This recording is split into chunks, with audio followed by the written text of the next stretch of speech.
તો નમસ્કાર ગુજરાત, સ્વાગત છે ફરી એકવાર આપના તાજા નવા હવામાન સમાચારની અંદર। આજે તારીખ 11 જુલાઈ 2026 અને વાર થયો છે શનિવાર। ત્યારે આજના તાજા નવા હવામાન સમાચાર જાણીશું। તો ગુજરાત રાજ્યની અંદર હવે જે છે તે આજથી અચાનક હવામાન બદલી જવાનું છે। વાદળોના ઝુંડ ગુજરાત રાજ્ય તરફથી આગળ ચાલી રહ્યા છે, ત્યારે હવે બીજી નવી સિસ્ટમ બની રહી છે। તેના વિશે આજના આ વિડીયોની અંદર વિસ્તારથી જણાવીશું અને બીજા નંબર પર અંબાલાલ પટેલ તરફથી મિત્રો એક નવી આગાહી આવી છે તે પણ સમજીશું અને સાથે આગામી કલાકોમાં ગુજરાત રાજ્યના હવામાનમાં આજે શું થવાનું છે, કારણ કે જે સિસ્ટમ હતી એ ગુજરાત રાજ્યથી ઘણી આગળ વધી ચૂકી છે। 1 થી લઈને 10 તારીખ ગુજરાત રાજ્યમાં ધોધમાર વરસાદોનો રાઉન્ડ જે છે તે ચાલ્યો છે, પરંતુ હવે આજે 11 તારીખ 11, 12 અને 13 તારીખ ગુજરાત રાજ્યમાં વરસાદ ઓછા રહેવાના છે। જે મિત્રો 1 થી 10 તારીખની વચ્ચે જે 15, 15, 16, 16 ઇંચના જે વરસાદ પડ્યા, 20, 20, 25, 25 જે વરસાદ પડ્યા, એવા વરસાદો હવે ગુજરાતમાં જોવા નથી મળવાના। આજથી ગુજરાત રાજ્યના હવામાનમાં એક મોટો પલટો આવવાનો છે, તેના વિશે આજના વિડીયોમાં સમજાવીશું। તો કઈ રીતની સિસ્ટમ બની રહેશે અને ગુજરાત રાજ્યનું હવામાન કેવું જોવા મળી રહ્યું છે તેના વિશે વિસ્તારથી આ વિડીયોની અંદર જણાવીશું। અને આજનો દિવસ ખાસ કરીને કેવો રહેશે, એટલે કે 10 તારીખની પછી મિત્રો હવે આજથી જે નવી સિસ્ટમ બનવાની છે, એટલે કે આજે તારીખ 11 અને વાર થયો છે શનિવાર। ત્યારે મિત્રો આ શનિ રવિના દિવસ જે છે તે ખાસ કરીને ગુજરાત રાજ્યનું હવામાન જાણવું ખૂબ જરૂરી, કારણ કે આ બંને દિવસ ગુજરાતમાં એક અદ્ભુત હવામાન જોવા મળવાનું છે। એના વિશે આજના વિડીયોમાં વાત કરીશું।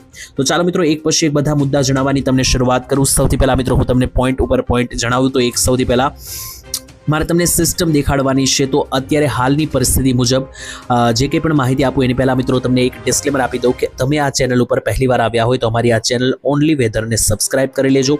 અને આટલું જ નહીં મિત્રો, આ વિડીયોની અંદર આગળ વધીએ પહેલાં એક નાનકડી ડિસ્ક્લેમર આપી દઉં તો વિડીયોમાં જે કંઈ પણ માહિતી આપવાનો છે બધી વેધર મોડલ, ડેટા અને આંકડાઓને આધારે છે, જેની રિસ્પોન્સિબિલિટી કે પુષ્ટિ અમે કરતા નથી। તો ચાલો હવે આગળ વધીએ। તો ગુજરાત રાજ્ય પર અત્યારે હાલમાં કોઈ સિસ્ટમ છે કે નહીં એ વાદળોને આધારે અહીંયા સમજી લઈએ તો જોઈ લો। ગુજરાત રાજ્યમાં 1 થી લઈને 10 તારીખ સુધી જે મોટી સિસ્ટમ ગુજરાતમાં બનેલી હતી એ સિસ્ટમ અત્યારે આગળ વધી ગઈ છે। જી હા દર્શક મિત્રો, જોઈ લો, અહીંયા ગુજરાત રાજ્ય પર એક સિસ્ટમ બનેલી હતી 1 થી 10 તારીખની વચ્ચે।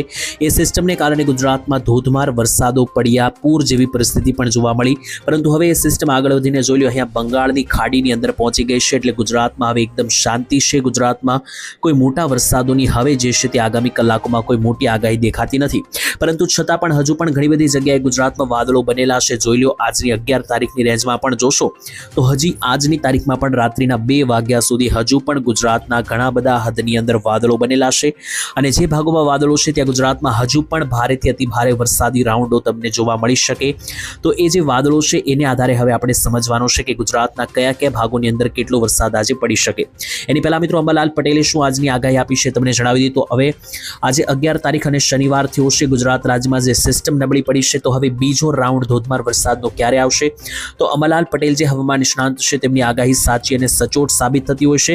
અને અંબાલાલ પટેલે મિત્રો આગાહી આપી છે કે ગુજરાત રાજ્યની અંદર અત્યારે વરસાદનો જે 10 તારીખે રાઉન્ડ પૂરો થયો છે, અંબાલાલની આગાહી અનુસાર હવે જે નવો રાઉન્ડ છે એ ગુજરાતમાં 14 થી લઈને 15 તારીખ આસપાસ જોવા મળશે, જે બીજો રાઉન્ડ ગુજરાતનો ગણવામાં આવશે વરસાદનો। એની પહેલા જે આ 11, 12 અને 13 તારીખ છે, આ 3 દિવસ ગુજરાતમાં કોઈ મોટા વરસાદની સંભાવના નથી। જો કે છૂટા છવાયા વરસાદ અમુક જિલ્લામાં પડવાના છે। કયા જિલ્લામાં પડવાના છે અને કોઈ ગામના નામ સાથે આગળ હું તમને આ વિડીયોમાં જણાવવાનો છું, પરંતુ અંબાલાલે જે રીતની સિસ્ટમ સમજાવી છે એને આધારે તમને જણાવું તો અંબાલાલે કહ્યું છે કે 14 થી 15 તારીખ પછી બંગાળની ખાડીમાં એક LPS બની રહ્યું છે। અને એ મિત્રો જે LPS છે એ 100% સાચી વાત છે, એક LPS સિસ્ટમ બની રહી છે। જોઈ લો બંગાળની ખાડીમાં 14 તારીખની આસપાસ રેન્જમાં તમે જોશો તો અહીંયા 14 તારીખની આસપાસ બંગાળની ખાડીમાં જે લો પ્રેશર બની રહ્યું છે તેની અસર ગુજરાત રાજ્ય તરફ જોવા મળવાની છે। એ મિત્રો જ્યારે સિસ્ટમ બનશે ત્યારે એના વિશે હું તમને આવનારા સમયમાં વિડીયોમાં માહિતી આપતો રહીશ। બાકી જે બીજો રાઉન્ડ છે 14 તારીખ આસપાસ શરૂ થશે। એની પહેલાં ગુજરાતમાં અત્યારે પણ મેં તમને જે જણાવ્યું કે આજની તારીખ 11માં પણ કયા ભાગો છે કે જ્યાં આજે ટૂંકમાં વરસાદ પડી શકે, છૂટો છવાયો હળવો મધ્યમ વરસાદ પડી શકે એ સમજીએ।